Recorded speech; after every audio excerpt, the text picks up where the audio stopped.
When looking for another disturbing fanfic to talk about after the last video, with similar hopes that I'd be able to possibly discuss its author, one that came up a lot in discussion and forums surrounding banned fanfics was one titled Kanashi no Imi by a user named Leaf-chan.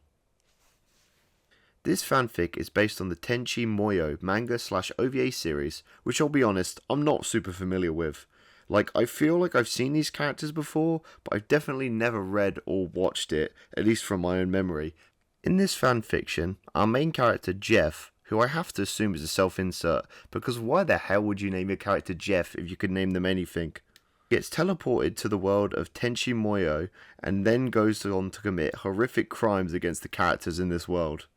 Now you may notice how my synopsis is a little vague, and that's due to the fact that this original fanfiction seems to be lost to time. So with this viewers, let's delve deep into my wild goose chase to find out more about this disgusting lost fanfic.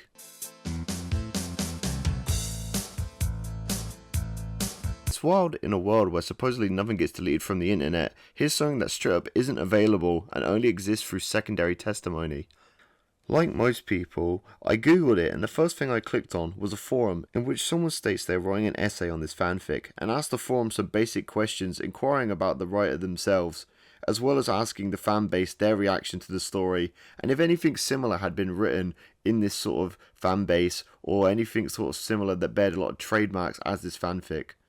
Well, sadly they would only get one response, and the response was pretty much, "It made me sad and it was filled with horrible things." But it was well written, which is wild, but it doesn't really give us any more information about the fic itself or its author. The second result is a Tropopedia page, which describes the basic plot of the story and says that it was extremely controversial in the Tenchi Muyo community, and how its protagonist was a pretty gross otaku stereotype, but sadly its link to the fanfic in question just links to a dead Wayback Machine URL, so sadly another dead end here. But then we do get some tropes described, listing things that happen in the fanfiction, and, well, looking at them, they aren't good, let's just say that much.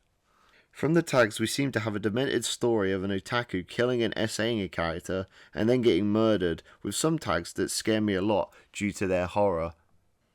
Also, it shows us that the title, according to Leaf-chan, is meant to translate into the significance of grief, but it actually ends up translating to the meaning of sad. You gotta love weeaboos and their misunderstanding of the Japanese language. Apparently, it also used to have a TV tropes page, according to allthetropes.com, that was banned/removed. And to further cement this, according to this post in a thread about bad fanfiction on the forum Beastslayer, there is an actual link to the old TV tropes page. And what's interesting is, instead of just a blank link saying something like, "Whoops, this page doesn't exist," or a blank error message, this one actually gives a reason for its deletion. So yeah, when we actually go on the website, it leaves us a note here which says that user Gaston1991 deleted the page for including sex scenes with a child, creating red links in 9 articles, and abandoning 60 inbound links. So it even says underneath that you may want to ask the tropers about whether it's safe to recreate, which gives us a very disturbing insight as to what the contents of this fanfic could be, as well as this author, if literally just a post describing the actual events of the fanfiction literally were removed for containing references to Essay of a Minor. What does the actual story include?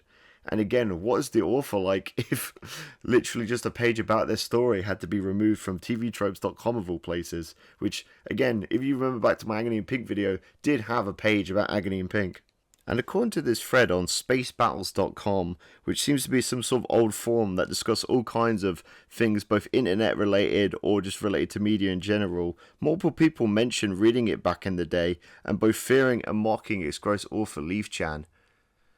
As you can see here, someone literally talks about how they had a come to Jesus moment or became a much better person because they literally just disappeared from the internet. And down here we have another one where someone says that they mentioned, this entire saga to one of their friends on Facebook and got all kinds of funny reactions from their friend.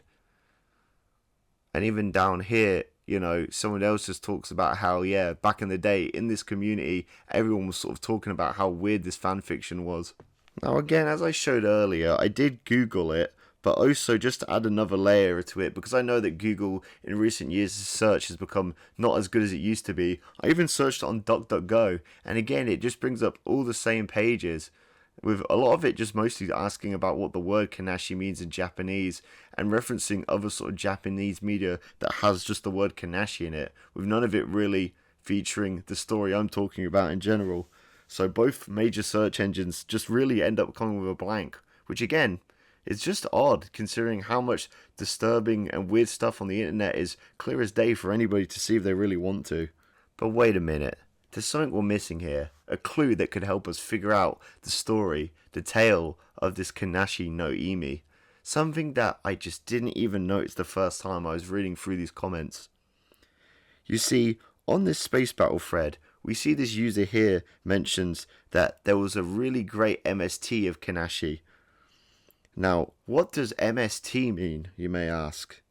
Well, for those not in the know, as I wasn't before writing this script, MST fanfictions are based on the cult TV show Mystery Science Theater 3000, which I myself am a pretty big fan of.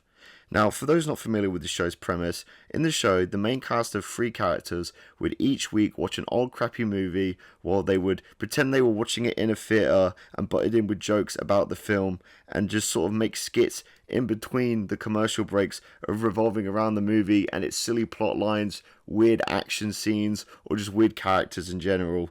And, this show was a huge hit and, was very well loved online for its sort of kind of biting, jabbiness at a bad old movie. Now, some people obviously decided that with fanfiction and the way that a lot of fanfictions are very poorly written, even back in the day, that they decided to take this concept to fanfiction, having them and their friends deride the fics in between the original text and make skits about the fic in question as well. Now, you may think this is a weird tangent and this doesn't really go anywhere, but through this format, I was actually able to find the fanfic. Now, I actually ended up finding 2, but the first one was extremely confusing and featured some kind of Evangelion Harry Potter crossover that's had its own long-ass story that also happened to coincide with them reading this fanfic. So I ended up just kind of throwing that to the wayside because it was just way too much non-actual Leaf-chan stuff. But I did find this other one, which has Vegeta and Trunks from Dragon Ball Z, as well as Sonic and some no-name fictional characters I've never heard of, read the story and make fun of it. And also in this version of the story, instead of it, just be them reading it, Dr. Eggman is making them from space, watch this fanfic and give their thoughts on it, which is kind of amazing. And I just thought I'd give you some choice lines of epic commentary from our fictional characters. Super Saiyan Vegeta, I'm gonna make the whoosh noises. Whoosh, whoosh, whose bodies? Our guy Supersonic. Truth, justice, and the pervertish way. But in between these wacky and frankly unfunny comments, I managed to actually piece together the fanfic. I mean, it was a ball ache to read because I could keep accidentally reading their wacky commentary in between and got a bit confused at what lines were Leaf-chan's, but I think I roughly got the story. And let me tell you, I'm not going into the details. Alright, you bet my ear, okay, I am going to talk about it. I mean, fuck, I've done this whole video looking for this goddamn thing, I guess I'll talk about it now. But okay, before I do go into this fanfic and the absolute mess that leaves inside of it, I'm going to have to tell you right now that there are massive trigger warnings for this fanfic, because as we could tell from all the horrific stuff we found along the way, this fanfic does live up to its infamy, and it is extremely disgusting. So I'm going to just say it right now. Trigger warnings for SA and harm involving minors. So if either of those things obviously trigger you, you're fair to leave the video, you're fair to leave and not come back. Because honestly, this just story is disgusting. And I won't try and delve too deep into what happens, because it is gross, but I will just give a brief overview of what I read. So long story short, the fanfic describes Jeff, this disgusting slob who lives in our real world, who's mid-jerking it before he gets accidentally teleported by a scientist from this Tenshu Moyo manga into their world, and then immediately commits sexual harassment against one of the characters before making a beeline for an underage character from this manga and lusting after her. He then sleeps in their house for the night before deciding he wants to go full PDF file and breaks into the room of the little girl he's attracted to. What follows is disgusting detailed essay of the underage girl interspersed with weird justification of why Jeff is a PDF file, which reads so grossly and really do make me wonder what the intention of the author is to write such weird, like disgusting crap. Because again, if you're just trying to be edgy, bro, it's just gross and not funny, and if you're not, please die. Honestly. After committing the worst crimes imaginable to this poor little animated girl, he then takes her to a lake outside the house and drowns her to death, before going on yet another weird diatribe. God, I hate this fanfiction, and God, I hate this author. The next morning, the other characters find out what he did and then go to kill him, but one of the characters first asks for an explanation as to why he did any of this shit, which results in Jeff doing his best to replicate John Doe from Seven, because like Kevin Spacey, he is a nonce. I mean, honestly, this final line, Jeff smiled, still giggling. Why, he said? Well, let me tell you a little about myself, Ashu. Like, literally, what the fuck is wrong with you, bro? I just can't tell if the author was being edgy for edgy's sake, or if the author really believes in any of this disgusting crap he's spouting, because all this pseudo-intellectual attempts to justify his character's actions are the most disgusting things I've really ever read in anything ever. Like, even if this is meant to be some attempt at parodying gross weebs, and obviously, like, their gross culture in general around little anime girls, I just don't think it's funny.